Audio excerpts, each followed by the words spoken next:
The reality is that the Modi government has failed on every front. It has been a government of U-turns, from lateral entry to the Waqf bill, to the broadcast bill, to indexation, to NPS, which has now been replaced by UPS. This has been a U-turn government. The reality is that Indian Railways has seen its worst phase, 38 rail accidents, 21 deaths. The rail minister of this country calls these small incidents, continues to make reels. The reality is that infrastructure built under you, made under you, has completely collapsed, be it bridges, and these are 56 infrastructure projects that I'm talking about in the last 100 days alone. Be it bridges, roads, statues, airports, everything built under you. From the new parliament that was leaking, to the Ram temple in Ayodhya which was leaking in the Garbhagriha, to the statue of Shivaji, to the Atal Setu, every infrastructure, to the Delhi airport, Jabalpur airport, Rajkot airport, everything seems to have collapsed. And if this is not a proof of corruption, then what is? In the last 100 days, there have been 26 terror strikes in Jammu and Kashmir. 21 of our brave hearts have lost their lives, over 30 of them injured, 15 citizens killed, 47 of them lie injured. Who's responsible for this? Where is the accountability? Is Mr. Modi going to speak about this at all? I don't think so. The reality is there have been 104 cases of crime against women, 157 women have been at the receiving end of this crime. You speak on Bengal and you must.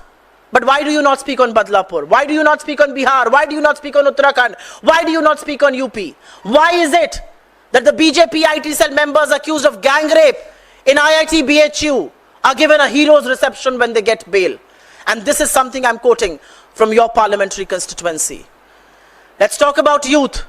The NEET paper leak, the many discrepancies found in it. The NEET PG exam was cancelled, UGC NET paper leaked, joint CSR UGC NET cancelled, NCET paper leak, NEET PG pariksha jo radd hui thi.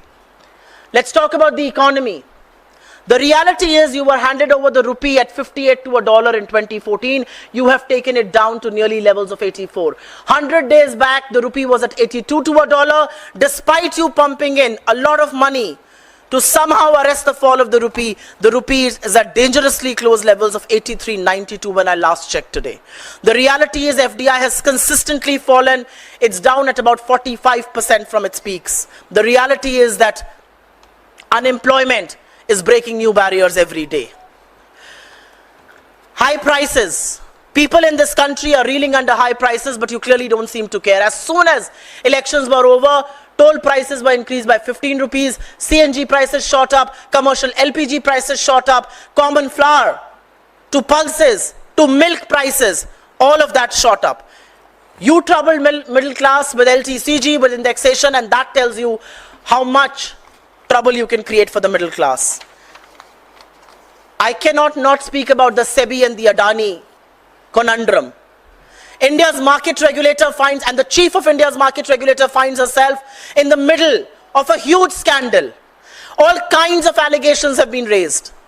From this very platform, my colleague Pawan Khera has consistently exposed Madhvi Puri Butch, but you do not speak a word.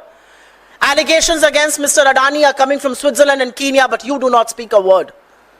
For how long are you going to keep quiet? Allegations of misuse of office, of conflict of interest, of various things has come against India's market regulator. Where is the faith that domestic and foreign investors must have in our markets? I cannot not speak about Ladakh.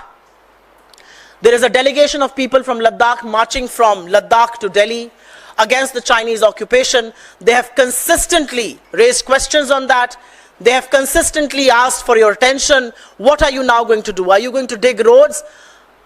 Are you going to put cement blocks? Are you going to stop them with tear gas? What are you going to do to these people? And when are you going to speak on Ladakh? And last but not the least, what is your plan for Manipur? Manipur that has been burning for the last 16 months, where violence has erupted again, where internet is banned, where curfew is imposed, where 12 people have lost their lives in the last 2 weeks, where RPG and drones and rockets are now being used for fresh attacks, where security forces are being attacked, and attempts are being made to snatch away their weaponry. What are you going to do about Manipur? Will you never go to Manipur, Mr. Prime Minister? It's very clear that you are saddled with various allegations. It's very clear that your relationship with RSS is at an all-time low. It's very clear that there is huge factionalism within the BJP, and all that you're interested in is political survival, come what may. And for that, you are obviously dependent on your allies. For that, you are willing to turn a blind eye to the problems of this country. But questions will be raised about what plan do you have for this nation? How long do you continue? Do you plan to continue to misuse our agencies? What are you going to do about women's security? What are you going to do about unemployment, to rein in prices? There are various issues that face this nation. And on all those fronts, you have miserably failed this country.